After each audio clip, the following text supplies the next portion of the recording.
The invention of time travel cannot come soon enough. There's an hour and a half I want to get back.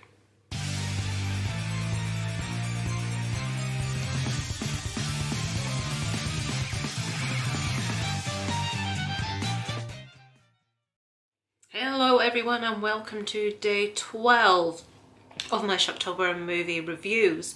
And today I am going right back to 1979 and reviewing The Brood for you.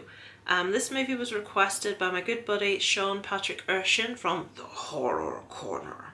He has a love for older movies generally, so I'm not against that. Some of my favourite movies are older ones, like Texas Chainsaw Massacre, the original Halloween.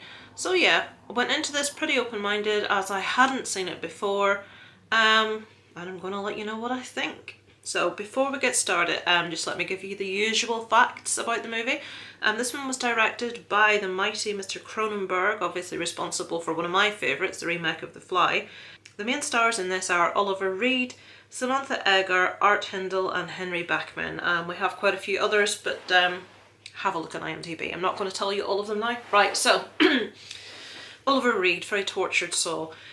Very hit and miss for me, Oliver Reed. He does give some very powerful performances, but I find a lot of his works can be very hammy, very theatrical, very sort of stage orientated, if that makes sense.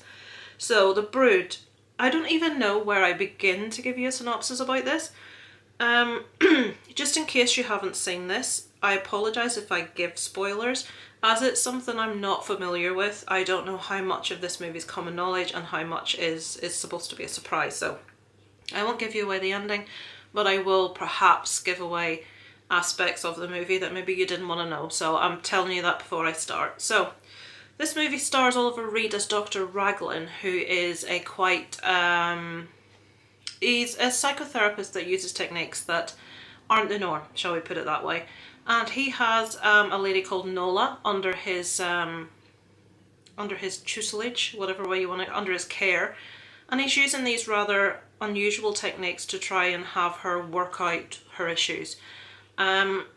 We also have her daughter in the movie and her ex-husband, who is frightened for his daughter's safety because he doesn't feel his wife is up to looking after their child. So this is the main story that we're following throughout this. It's very theatrical. There are actually bits of Oliver Reed on stage.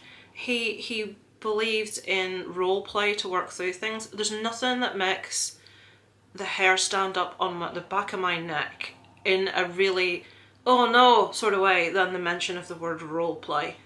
When you go to job interviews, when you were at school, when you learnt languages and the teachers or the interviewers said role play, I lost the will to live. I don't like role play. In this, I didn't like role play. I will get it out of the way right away.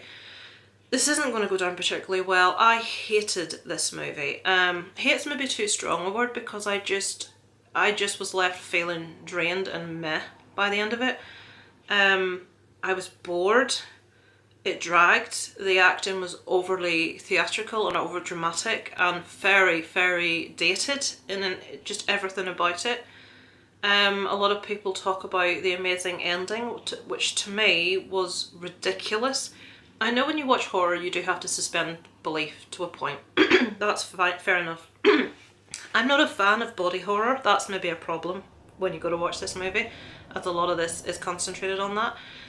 Basically, the premise that we're following here is that the mental and emotional and psychological issues that this lady has are physically manifesting themselves on her body as, I don't know, welts and bruises and rashes. I apologise, I've got a cold. And her ex-husband's worried about their daughter and how this is going to affect her. That's all fine. I'm on board to this point. Right, please, if you haven't seen this and it sounds like something you want to watch, don't watch this any further because I'm going to go into why I didn't like this. When they started, I'm going to try and be really PC here, but if I use the wrong word, I apologise. When they started bringing, can we say dwarf? I don't know. When they bring these dwarves into the story and try to insinuate that these dwarves are the physical manifestations of her psychological issues, I'm thinking, what on under God am I watching? These dwarves are attacking people that she has issue with. They're running about the place killing people purely because she's talking through her psychological issues and her hatred for these people with her psychiatrist. What an under God is going on?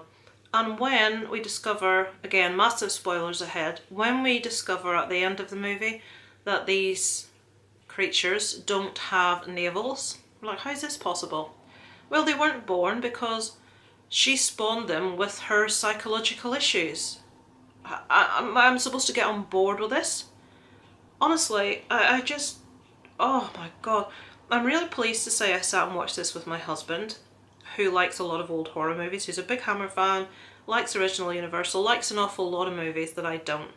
He thought exactly the same thing about this as I did. He wanted to switch it off halfway through, but I says, no, I have to watch it. I've said I'll watch it and review it. They're not all going to be ones we like. He was just feeling the same. It just was mind-numbingly boring and dull and drawn out. And it wasn't a long movie, but it felt like a long movie. I know people there are cringing and saying, how can you possibly say that? It's a masterpiece. From the reviews I read, some people love this and think it's very suspenseful and very well done and a classic, and some people feel the same way I do. So it's maybe quite like Hereditary in that it's dividing people's opinions a lot, and for me this one is just not one that I enjoyed. Again, body horror is not a subject matter that I tend to go in for. The Fly I loved because of the acting performances, because of the emotion that you feel for the characters involved, but for this one I felt nothing for anyone. I honestly didn't care what happened to anyone in this movie. Even there's like a young child in it, the daughter of Nola. I didn't care what happened, and surely that should not be the case. We should care to a degree. I didn't. A couple of facts about this one. At the end there is a scene with fetuses attached to a body. They are actually stuffed condoms. This is what I found out when reading the trivia. Also that Cronenberg wrote this movie after a rather unpleasant divorce from his ex-wife, and he states that Nola exhibits quite a few characteristics of his ex-wife. So he wrote this movie, really, to make his wife into a monster, to portray her as being, you know, her psychological issues and problems and hatreds were monsters, and she spawned monsters, and yeah, it's a bit of a weird one. So I'm really sorry, Sean, I did not like this one, I have to admit. I am willing to give anything a go, but this was painful. I could have easily switched this off, that's my phone, switched this off 10 minutes in, but I didn't. I persevered and it didn't get any better for me. So tell me how wrong I am in the comments, folks. I'm sure most of you disagree with me. I'm hoping I have a couple of people on board that sort of are with me on this one. So yeah, not very impressed by The Brood. I think tonight's movie, I haven't got my note, just wait there. My knee just did a really big clunk as I got up there. You probably heard it on the camera. The movie I'll be reviewing tomorrow, and I'm really pleased that it's this one, is Creepshow, and that was requested by, I hope it's Seabreeder or Sebreeder. I'm not sure how he pronounces his name there. But yeah, so that will be a good one. So we look forward to watching that one. So yeah, The Brood. None too impressed, I'm afraid. As usual, I'll leave the list of my pals who are doing 31 Days of Horror if you want to check them out. Hope you're sticking with me and enjoying the review so far. Thanks so much for everyone's support. And I will leave that there for today. And I will catch up with you tomorrow with hopefully a more positive review. Over and out from Lisa Loves.